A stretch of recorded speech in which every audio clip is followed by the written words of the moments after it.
தேமுதிகவினுடைய அனைத்து சொந்தங்களுக்கும், நிர்வாகிகளுக்கும், பொதுமக்களுக்கும்,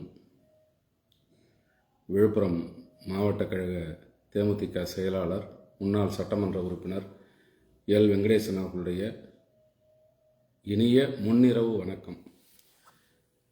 இந்த நேரலையில் நான் வருவதற்கு காரணம், தேசிய முற்போக்கு திராவிட கழகத்தை மிகவும் அநாகரிகமாக, கேவலமாக தொடர்ந்து விமர்சித்து வருகின்ற, அதுவும் பேரம் பேரம் பேரம் என விமர்சித்து வருகின்ற ஊடகவியலாளர்கள், மூத்த பத்திரிகையாளர்கள் அல்லது தங்களது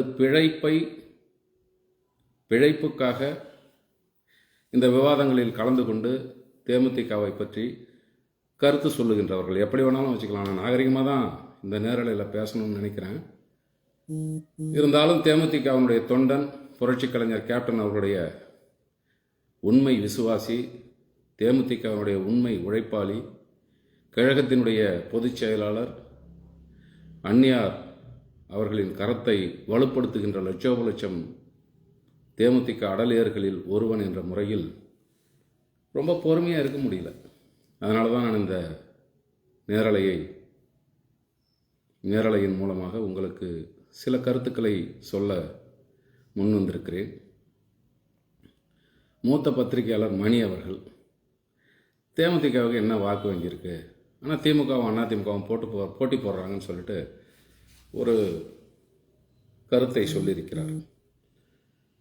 தேமுதிக 2021 இந்த ஓட்டு வாங்குச்சு அப்படின்னு சொல்கிற மணி அவர்களே, 2024 அதிமுகவோடு யாரும் கூட்டணி இல்லை என்ற சூழ்நிலையில் தேமுதிக மட்டும் கூட்டணியிலே இருந்து 2.7% வாக்குகளை பெற்றிருக்கிறது. அது உங்களுடைய கண்ணுக்கு தெரியவே இல்லையா? 2021 சொல்கிறீங்களே, 2024 போன வருடம் நடந்த தேர்தல், அந்த தேர்தலிலே 2.7% வாக்குகளை வாங்கியிருப்பது உங்களுடைய கண்ணுக்கு தெரியவில்லை. நான் நாகரிகமாக உங்ககிட்ட கேட்குறேன். ஒரு மாநாடு இந்த மாதம் 9ஆம் தேதி நாங்கள் நடத்தினோம். எத்தனை லட்சம் பேர் வந்திருப்பாங்க? உங்களுக்கு மனசாட்சி இருக்கா? நான் மணி அவர்களுக்கு மட்டும் கேட்கவில்லை, புதியதாக விவாதங்களிலே பங்கேற்றிருக்கிற கோட்டீஸ்வரன் அவர்களுக்கு கேட்கிறேன், பிரியன் அவர்களுக்கு கேட்கிறேன், தராசு ஷியாம் அவர்களை கேட்கிறேன், சுமன் சி. ராமன் அவர் ஒரு கருத்து சொல்லியிருக்கார், அவரை கேட்கிறேன். இந்த உலகத்திலே கருத்து சொல்வதற்கோ வாழ்வதற்கோ தகுதி இல்லாத திருச்சி சூர்யாவை பார்த்தும் நான் கேட்கிறேன். எங்கள் கட்சியை பற்றி உங்களுக்கு என்ன தெரியும்? நான் ஒரு முன்னாள் சட்டமன்ற உறுப்பினர். நாகரிகமாக பேச வேண்டும் என்பதற்காக நான் பேசிக் கொண்டிருக்கிறேன். அநாகரிகமாக பேசணும்னா எங்களுக்கு அதுக்கு மேலே தெரியும். கடந்த நாடாளுமன்ற தேர்தல் நாங்கள் அதிமுக மட்டும்தான் கூட்டணி. அதில் 2.7% வாக்குகளை நாங்கள் வாங்கியிருக்கிறோம். உங்களுக்கு தெரியும், விருதுநகரில் வெற்றி பெற்றதை தம்பி விஜயபிரபாகரன் அவர்கள் வெற்றி பெற்றதை தோல்வியடைந்தார் என அறிவித்தார்களோ அல்லது உண்மையாகவே வெற்றி வாய்ப்பை இழந்தாரோ அது வேறு விஷயம். நடந்து முடிந்த 2024 பாராளுமன்ற தேர்தலிலே மிக குறைந்த வாக்கு வித்தியாசத்தில் வெற்றியை நழுவ விட்டவர் எங்களுடைய இளைஞரணி செயலாளர் கேப்டன் அவர்களுடைய தவ புதல்வன் விஜயபிரபாகரன் அவர்கள். உங்கள் கண்ணுக்கு இதெல்லாம் தெரியாதா? நாங்கள் அதிலே மட்டும் வெற்றி பெற்றிருந்தால் எங்களுடைய நிலையே வேறு. 2024 எங்கள் தம்பி விஜயபிரபாகரன் வெற்றி பெற்றிருந்தால் எங்களுடைய நிலை வேறு, அரசியல் நிலைப்பாடு வேறு, அரசியலிலே எங்களுடைய பலம் வேறு. இன்னைக்கு தமிழ்நாட்டில் கொஞ்சம் அதெல்லாம் பேசுங்க, நினச்சி பாருங்க. எங்கள் கட்சியை பற்றி பெருமையாக பேசிக்கணும்னு நான் சொல்லலை. நேற்றைய முன்தினம் செஞ்சிக்கு விஜயபிரபாகரன் அவர்கள் வந்தார். ஒன்றும் காசு கிடையாது, ஒன்றும் கிடையாதுங்க. நம்ம இளைஞரணி செயலாளர் கேப்டனுடைய புள்ள விஜயபிரபாகர் வராரு அப்படின்னு சொன்னால் 5000 பேர் திரள்றாங்க குறைஞ்சபட்சம். மாநாட்டிற்கு காசு கிடையாது, வண்டி கிடையாது, வாகனம் கிடையாது, சோறு கிடையாது. நான் மற்றதெல்லாம் சொல்ல விரும்பலை, எதுவுமே கிடையாது. கழகத்தினுடைய பொதுச் செயலாளர் அந்நியார் அவர்கள் மாநாடு என்று அறிவிக்கிறார். புரட்சி கலைஞர் கேப்டன் அவர்களை உண்மையாக நேசித்தவர்கள், தேமுதிகவின் மீது உண்மையான பற்றுள்ளவர்கள் லட்சோப லட்சம் பேர் அங்கே திரண்டார்களா இல்லையா? கடலூர் மாவட்டம் பாசாறில். அதெல்லாம் உங்கள் கண்ணுக்கு தெரியலையா? எப்போ பார்த்தாலும் பேரம் பேரம் பேரம் பேரம் பேரன்றீங்களா? எங்களுடைய தேவை இருப்பதனால் கூட்டணிக்கு எங்களை அழைக்கிறார்கள். நான் ரொம்ப நாகரிகமாக பேசுகிறேன். ஏன்னா மாநாட்டில் கூட கொஞ்சம் அநாகரிகமாக பேசிட்டேன்னு சொல்லி சொன்னாங்க. நான் ரொம்ப நாகரிகமாக உங்ககிட்ட கேட்குறேன், 2 பேருக்கும் நாங்கள் தேவை இருக்கா இல்லையா? மணி அவர்கள் சொல்லுகிறார், தேமுதிகவுக்கு அவ்வளோ ஓட் பேங்க் இல்லை, ஏன் திமுக கூட விரும்புதுன்னு தெரியல அப்படின்னு இன்றைக்கி பேசுகிறீங்க. நான் கேட்கிறேன், நீ என்ன பெரிய டிஜிபியா? இந்த நாட்டிலே நடக்கின்ற விஷயங்கள் அத்தனையும் உங்களுடைய கவனத்திற்கு வருகிறதா? எந்த இடத்திலே யாருக்கு எந்த செல்வாக்கு இருக்கிறது, எந்த கட்சி செல்வாக்கோடு இருக்கிறது என்பது உங்களுக்கு தெரியுமா? இந்த நாட்டினுடைய முதலமைச்சர், திமுகவினுடைய தலைவர் மாண்புமிகு ஸ்டாலின் அவர்கள் தேமுதிக விரும்புகிறார். ஏன் விரும்புகிறாருன்னு தெரியலன்னு கேட்குறீங்களே, உங்களுக்கும் இருக்குல்ல.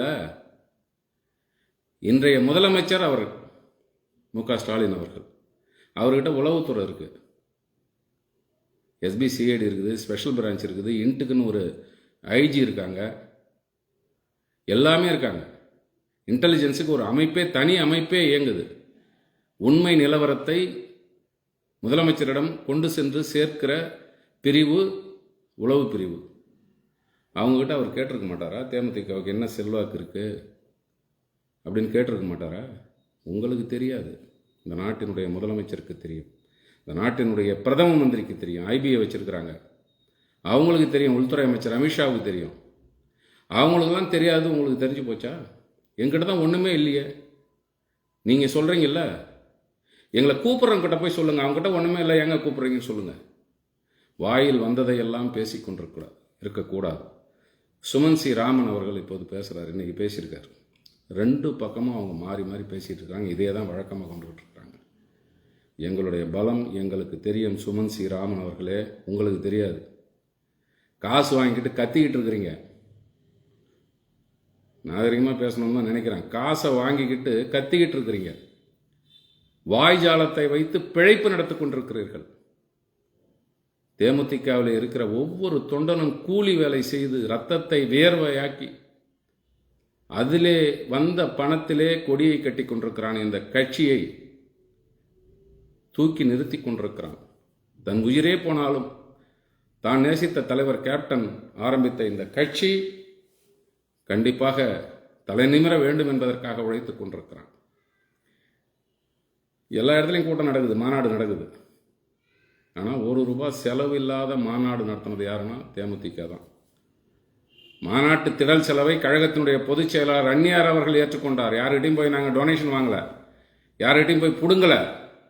நாங்களும் ஒரு அரசியல் கட்சி, எங்களுக்கு கொடுங்கன்னு சொல்லி மிரட்டலை, எதுவுமே பண்ணலை. மாநாட்டினுடைய பந்தல் செலவு, மாநாட்டினுடைய மேடை செலவு, மாநாட்டு அரங்கினுடைய செலவு அத்தனையும் கழகத்தினுடைய பொதுச் செயலாளர் அந்நியார் அவர்கள் பார்த்து கொண்டார்கள். அங்கே திரண்ட லட்சக்கணக்கான தொண்டர்கள் தன்னுடைய சொந்த செலவிலே வந்தார்கள். எந்த கட்சியை நீங்கள் சொல்லுங்கள், உங்கள் மனசாட்சிப்படி சொல்லுங்கள். அது மணியா இருக்கட்டும், பிரியனா இருக்கட்டும், ஷியாமா இருக்கட்டும், திருச்சி சூர்யாவாக இருக்கட்டும், சுமன் சி ராமனா இருக்கட்டும், கோட்டீஸ்வரனா இருக்கட்டும், சொல்லுங்க பார்க்கலாம். மனசில் கையை வச்சு மனசாட்சியை தொட்டு சொல்லுங்க. வயிறு எரியுதுங்க, அதனால தான் நான் பேசுகிறேன். வாய்க்கு வந்த மாதிரி 4க்கு 4 ரூமில் உட்காந்துக்கிட்டு நீங்கள் பேசுறதுக்கே பணம் வாங்குறீங்க. நான் சொல்கிறேன், இல்லைன்னு சொல்ல முடியுமா? உங்களுக்கு அப்படியே பொது நோக்கம் இருக்கா? இந்த நாட்டிலே உண்மையை சொல்ல வேண்டும் என்ற ஆதங்கம், விருப்பம், தாக்கம் உங்கள் மனசில் இருக்கா? இந்த நாடு முன்னேற வேண்டும் என்ற தாக்கத்திலே நீங்கள் பேசிக் கொண்டிருக்கிறீர்களா? அரை மணி நேரத்துக்கு இவ்வளோ, 1 மணி நேரத்துக்கு இவ்வளோ, 1.5 மணி நேரத்துக்கு இவ்வளோ, 2 மணி நேரத்துக்கு இவ்வளோன்னு நீங்கள் மேட்டருக்கு தகுந்த மாதிரி வாங்கிட்டு தானே பேசுகிறீங்க. நீங்கள் எப்படிங்க நியாயத்தை பற்றி பேச முடியும்? உங்களுக்கு நியாயமே தெரியலைங்க. ஒவ்வொருத்தரும் விலை போயிட்டீங்க. ஒவ்வொரு அரசியல் கட்சியிடம் ஒவ்வொரு குரூப்பாக விலை போயிட்டீங்க. நான் எந்த அரசியல் கட்சின்னு பிரித்து சொல்ல விரும்பல, ஆனால் உங்களுக்கு பணம் கொடுக்குற அளவுக்கு எங்களுக்கு வசதி இல்லை.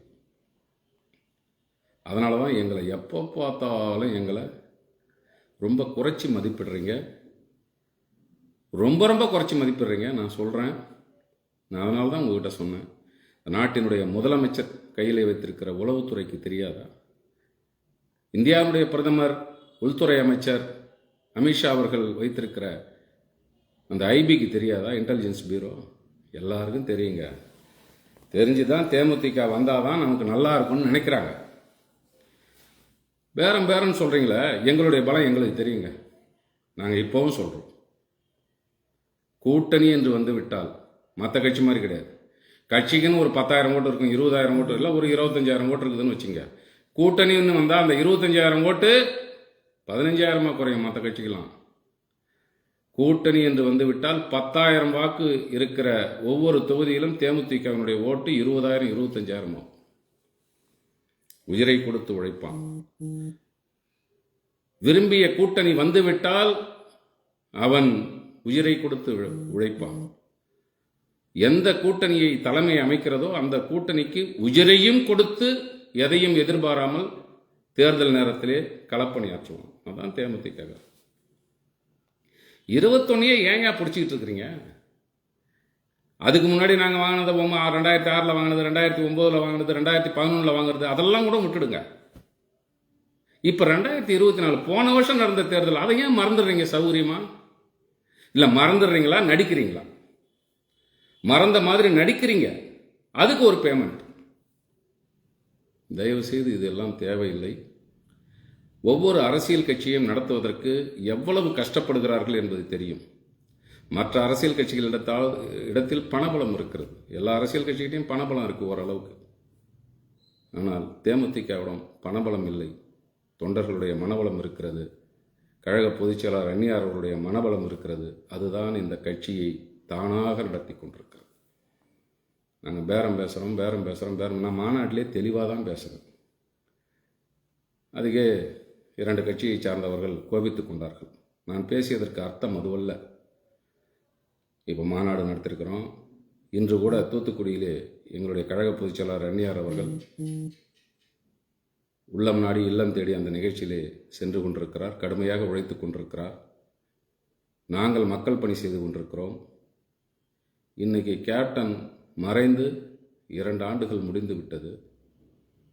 இந்த நிலையிலும் ஒரு நாள் விடாமல், ஒரே ஒரு நாள் விடாமல் இன்றும் அவருடைய ஆலயத்திலே அன்னதானம் நடைபெற்றுக் கொண்டிருக்கிறது. அந்த மனம் எங்ககிட்ட இருக்கியா? மக்கள் ஓட்டு போடுறாங்க, ஓட்டு போடல, நம்மளை ஏற்றுக்கிறாங்க, நிராகரிக்கிறாங்க, இதெல்லாம் நாங்கள் பார்க்கல.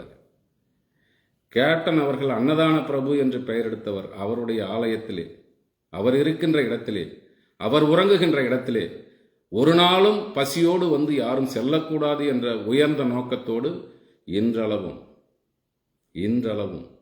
என்றும் என்றென்றும் அங்கே அன்னதானம் நடைபெறும். இந்த மனம் எங்களிடத்தில் இருக்கிறது. மனத்தையும் குணத்தையும் பாருங்கள், பணத்தை பார்க்காதீர்கள். சவுக்கு சங்கர் அவர் ஒரு பெரிய ஞானி. ஐயோ, அவர் தான் கிட்ட இருந்து புரோக்கர் வேலை பார்த்த மாதிரி பேசுவார். சவுக்கு சங்கர் அவர் பெரிய ஞானி. அவர் உலக மகா வித்தகர். அவர் எல்லார் மனசையும் நோகடிச்சுட்டு என்னையா வாழ போறீங்க நீங்கள் சொல்லுங்க? எல்லார் மனதையும் நோகடித்து விட்டு என்ன வாழப்போகிறீர்கள்?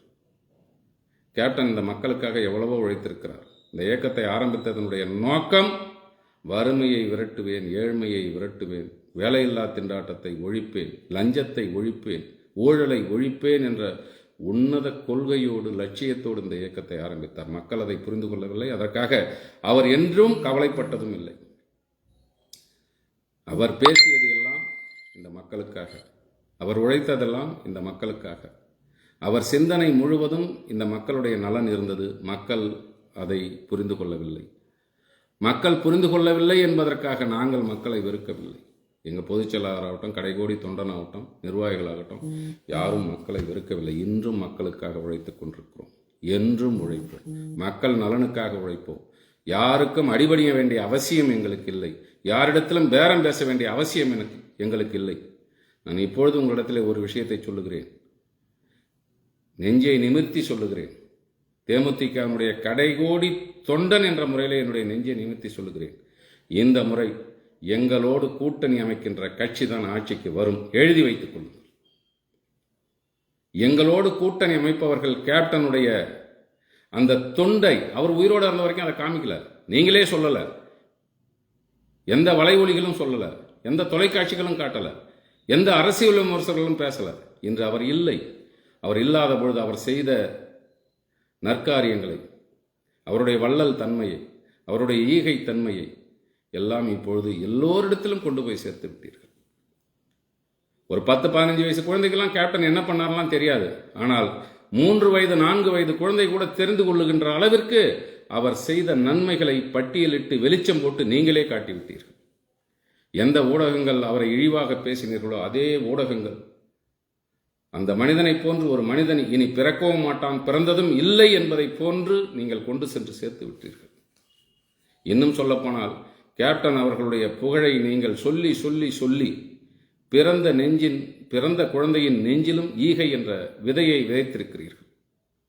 8.5 கோடி தமிழக மக்கள் இருக்கிறார்கள் என்று சொன்னால் எல்லோரும் கேப்டன் அவர்களை தெய்வமாக வணங்குகின்ற அளவிற்கு அவருடைய புகழை கொண்டு போய் சேர்த்து விட்டீர்கள். நான் இப்பொழுது உங்களிடத்திலே சொல்லுகிறேன், அவர் மறைந்து இந்த இயக்கத்திற்கு மிகப்பெரிய செல்வாக்கை மக்களிடத்தில் ஏற்படுத்தி விட்டு சென்றிருக்கிறார். இதை நீங்கள் மறுக்க முடியுமா? அவர் இருக்கின்ற பொழுதே அவர் மீது புழுதி வாரி தூற்றியவர்கள் நீங்கள், பொல்லாதவர்கள் நீங்கள், கூலிக்கு மாரடிப்பவர்கள் நீங்கள். எதுக்கு எங்களை பற்றி பேசுறீங்க? அங்கே பேசுகிறாங்க இங்கே பேசுகிறாங்க. நான் கேட்குறேன், 2 கட்சியும் இருக்காங்க, திமுக அதிமுக மாறி மாறி ஆட்சிக்கு வராங்க. அவங்க என்ன சொல்கிறாங்களோ அதை கேட்டுக்கிட்டு கையை கட்டிக்கிட்டு சரிங்க, நீங்கள் சொல்கிறதெல்லாம் சரிங்க, நீங்கள் என்ன சீட்டு கொடுத்தாலும் சரிங்க, நீங்கள் எந்த தொகுதி கொடுத்தாலும் சரிங்க, நீங்கள் சொல்கிறத நாங்கள் அப்படியே கேட்டுக்கிறோங்க ஐயா அப்படின்னு போக முடியுமாங்க? நீங்கள் ஒரு கட்சியை வச்சுருந்தா நீங்கள் அப்படி போவீங்களா? லெட்டர் பேட் கட்சி வச்சுக்கிறவங்க கூட இன்னைக்கு 2 சீட்டு 3 சீட்டு 5 சீட்டு வேணும்னு கேட்குறோம். 68,467 பூத் இருக்கிற இந்த தமிழ்நாட்டில் எல்லா இடத்திற்கும் எங்களுக்கு BLA 2 என்கிற பூத் முகவர்கள் இருக்கிறார்கள். தெரிந்து கொள்ளுங்கள், புரிந்து கொள்ளுங்கள், நாவை அடக்கி பேசுங்கள், மனசாட்சியை தொட்டு பேசுங்கள். மனசாட்சியை விற்றுவிட்டு அரசியல் விமர்சனம் என்ற பெயரிலே தேமுதிக மீது விஷத்தை கக்காதீர்கள். திருச்சி சூர்யாவை பற்றி பேசுறதெல்லாம் கேவலம் நினைக்கிறேன் நான். என்னையா உனக்கு? உன்னை பற்றி எல்லாம் மக்கள் தெரிஞ்சுக்கணுன்றதுனால நீ எதை வேணாலும் பேசுங்க. அறிவில்லை உனக்கு? திருச்சி சூர்யா அறிவே இல்லையா உனக்கு? என்னென்னலாம் பேசுவோம் வாய்க்கு வந்த மாதிரி. நானும் மிக கடுமையாக விமர்சனம் செய்பவன் தான், என்னை தெரிந்தவர்களுக்கு நன்றாக தெரியும். ஆனால் வேண்டாம் என்றுதான் உங்களிடத்தில் இவ்வளவு தூரம் விளக்கத்தை சொல்லிக் கொண்டிருக்கிறேன். தயவு செய்து புரிந்து கொள்ளுங்கள். தேமுதிக இருக்கின்ற அணிதான் வெற்றி பெறும், தேமுதிக இடம்பெறுகின்ற அணிதான் ஆட்சி அமைக்கும். இதை எழுதி வைத்துக் கொள்ளுங்கள். தேர்தல் முடிந்து என்னிடத்திலே கேளுங்கள். கேப்டனுடைய புகழ், கேப்டனுடைய நினைவு, கேப்டனுடைய செயல் தமிழக மக்கள், ஒட்டுமொத்த தமிழக மக்கள் மனதிலும் நிறைந்திருக்கிறது. உடனே கேட்பீங்க குச்சா, எல்லாம் தான் கேப்டன், நீங்கள் தனியாக நிற்க வேண்டியது தானே. இன்னைக்கு எந்த கட்சி தனியாக நிற்குது? நாம் தமிழர் நிற்கிறாரு, சரி அதை விடுங்க. வேறு எந்த கட்சி தனியாக நிற்கிறாங்க? எல்லா கட்சியும் தனியாக நிற்கணும்னு ஒரு சட்டத்தை நீங்களே, அரசியல் விமர்சகர்கள், மேதாவிகள், அதிமேதாவிகள் நீங்களே கொண்டு வாங்கலாம். எந்த கட்சியும் கூட்டணி வைக்கக்கூடாது, எல்லோரும் தனித்தனியாக நிற்கணும்னா நாங்களும் தனியாக தான் நிற்க போகிறோம். அதில் என்ன பிரச்சனை இருக்கு? ஆட்சியை பிடிக்க வேண்டும், ஆட்சிக்கு வர வேண்டும், பதவி சுகத்தை அனுபவிக்க வேண்டும், மக்களை ஆள வேண்டும் என்று நினைப்பவர்கள் கூட்டணி பேசுகிறார்கள். அது தவறில்லை. அவங்க பெரிய கட்சி கூட்டணி பேசுகிறாங்க. அப்படி கூட்டணி பேசுபவர்களிடம் எங்களை சொல்லாங்க, உங்களுக்கு வாக்கு வங்கி இல்லை, உங்களுக்கு ரொம்ப கம்மியாக இருக்குது, உங்களுக்கு முதல்ல மாதிரி செல்வாக்கு இல்லை அப்படின்னு சொல்லலாம். கேப்டன் மறைவுக்கு பிறகு பழைய செல்வாக்கு எங்களுக்கு வந்திருக்கிறது. 0.43% தான் 2021 சொல்கிறீங்கல்ல. மணி, ஷியாம், சுமன் சி ராமன், பிரியன், திருச்சி சூர்யா, கோட்டீஸ்வரன் எல்லாருக்கும் வரிசைப்படுத்தி சொல்கிறேன். இதில் நீங்கள் கேட்கலாம், ஐயோ ரவீந்திரன் துரைசாமியை விட்டாங்களா, SP லட்சுமணனை விட்டாங்களா? கொஞ்சம் நியாயமாக பேசுகிறாங்க, மனசாட்சியோடு பேசுகிறார்கள். நோகடிக்காதீங்க, யாரையும் நோகடிக்காதீங்க. கேப்டன் அவர்கள் இல்லை, அந்நியார் அவர்கள் எவ்வளவு சிரமப்பட்டு எவ்வளவு கஷ்டப்பட்டு, அதுவும் ஒரு பெண்ணாக இருந்து எவ்வளவு கஷ்டப்படுறாங்க, எவ்வளவு சுத்துறாங்க, எவ்வளவு பேசுகிறாங்க, எவ்வளவு உழைக்கிறாங்க, எல்லாத்தையும் பார்க்குறீங்க. அதுக்கு மேலே இந்த கட்சியில் இருக்கிறவங்க எல்லாம் ஏழைங்க. இங்கே எவனும் லட்சாதிபதி கிடையாது, எல்லாமே பிச்சாதிபதி. இங்கே எவனும் கோடீஸ்வரன் கிடையாது. கோடீஸ்வரன் வரல விட்டாக்க எங்கள் கட்சியிலே மொத்தத்தில் ஒரு 100 பேர் கூட தோற மாட்டாங்க. லட்சாதிபதினா ஒரு 1000 பேர் கூட தேர மாட்டாங்க. இல்லாதவர்களை கொண்டு உருவாக்கிய கட்சி, பரம ஏழைகளை கொண்டு உருவாக்கிய கட்சி தேமுதிக. அதனால்தான் ஏழ்மையை ஒழிப்பேன் என்று சொன்னால் வறுமையை எழுப்பேன் என்று சொன்னார் புரட்சி கலைஞர் கேப்டன் அவர்கள். ஏழ்மையையும் வறுமையையும் எங்கள் தொண்டர்களை பார்த்து அவர்கள் படுகின்ற கஷ்டத்தை பார்த்து சொன்னவர் புரட்சி கலைஞர் கேப்டன் அவர்கள். நம்ம தொண்டனே இவ்வளோ ஏழ்மையாகிறாங்க, நாட்டில் இதை விட ஏழ்மையானவர்கள் அதிகம் இருக்கிறார்களே என்று நினைத்து அவருடைய சிந்தனையில் உதித்தது தான் வறுமையையும் ஏழ்மையையும் ஒழிப்பேன், லஞ்சத்தை ஒழிப்பேன் என்று சொன்னது. அதெல்லாம் பேச மாட்டேங்க. எங்கே பேமெண்ட் அதிகமோ அந்த பக்கம் பேசுவீங்க. இவங்க தான் ஆட்சிக்கு வருவாங்க, அவங்க தான் ஆட்சிக்கு வருவாங்க, இவங்க தான் ஆட்சிக்கு வருவாங்க, இவங்களுக்கு ஒன்றும் செல்வாக்கு இல்லை, அவங்களுக்கு இன்னும் செல்வாக்கு இல்லை. 10 பேர் இருக்கிற கட்சியை கூட அது பலமுள்ள கட்சின்னு நீங்கள் சொன்னால் அதுக்கு ஒரு கிரேஸ் வருதுன்னு நினைக்கிறீங்க, அதுக்கு ஒரு பேமெண்ட் உங்களுக்கு. 10 லட்சம் பேர் 50 லட்சம் பேர் இருக்கிற கட்சியை அது ஒன்றும் இல்லைங்க செல்வாக்கு போயிடுச்சுன்னு சொன்னீங்கன்னாக்கா உடனே அந்த கட்சிக்கு செல்வாக்கு இல்லைன்னு எடுத்துக்கணும். மக்கள் மத்தியிலே ஒரு தவறான தகவலை நீங்கள் கொண்டு போய் சேர்க்கிறீர்கள். முற்றிலும் தவறான தகவலை, மனசாட்சிக்கு விரோதமான தகவலை, ஒருவருடைய உழைப்பை மதிக்காத தகவலை. நான் என்ன சொல்றேன்னு 2021 முடியா, 2024 நாங்கள் வாங்கின வாக்க சொல்லு. நாங்கள் அப்படியே தானே இருக்கிறோம். தேமுதிக அப்படியே தானே ஒன்றுபட்ட தேமுதிக தானே இருக்குது. கேப்டன் அவர்கள் வளர்த்த ஆரம்பித்த அந்த தேமுதிக அப்படியே சிந்தாமல் சிதறாமல் தானே இருக்கிறது. 2021 21 நான் சொல்லக்கூடாது, இப்போ நான் உங்ககிட்ட சொல்கிறேன். 2021 அதிமுக எங்களை வஞ்சித்து விட்டது என்ற கோபத்தில் எங்களுடைய கழகத் தோழர்கள் அதிமுக ஆட்சி வரக்கூடாது என்று மாற்று வாக்களித்து விட்டார்கள். அதை என்ன சொல்வது தவறுதான். நீங்கள் அந்த வாக்கு சதவீதத்தை சொல்லுவதால் நான் இதை சொல்லுகிறேன். அதிமுக கடைசி நேரத்திலே நம்மை கழட்டி விட்டு விட்டது, நம்மை அவமரியாதை செய்து விட்டது. நான் சொல்றது 2021 உடனே தூக்கி இங்க போட சொல்லுவாதீங்க. 2021 அந்த கோபத்தில் அதிமுக ஆட்சி அகற்றப்பட வேண்டும் என்ற நோக்கத்தில் 2021 திரும்ப திரும்ப நான் சொல்றேன், நோக்கத்தில் அன்னைக்கு மாத்தி ஓட்டு போட்டாங்க. 2024 அதிமுக கூட கூட்டணி தானே. நாங்கள் விழுப்புரத்தில் வெறும் 69,000 ஓட்டு வித்தியாசத்தில் தானே அதிமுக வேட்பாளர் பாக்கியராஜ் வெற்றி வாய்ப்பை இழந்தார். கள்ளக்குறிச்சியில் வெறும் 52,000 ஓட்டில் தானே அதிமுக மாவட்ட செயலாளர் வேட்பாளர் குமரகுரு வெற்றி வாய்ப்பை இழந்தார். விருதுநகரில் விஜய பிரபாகரன் 4,000 ஓட்டில் தானே வெற்றி வாய்ப்பை இழந்தார். அதெல்லாம் உங்களுக்கு தெரியலையா? கண்ணை மறைக்குதா? அவங்க கொடுக்குற பணம் உங்களுடைய உண்மையை தடுக்குதா?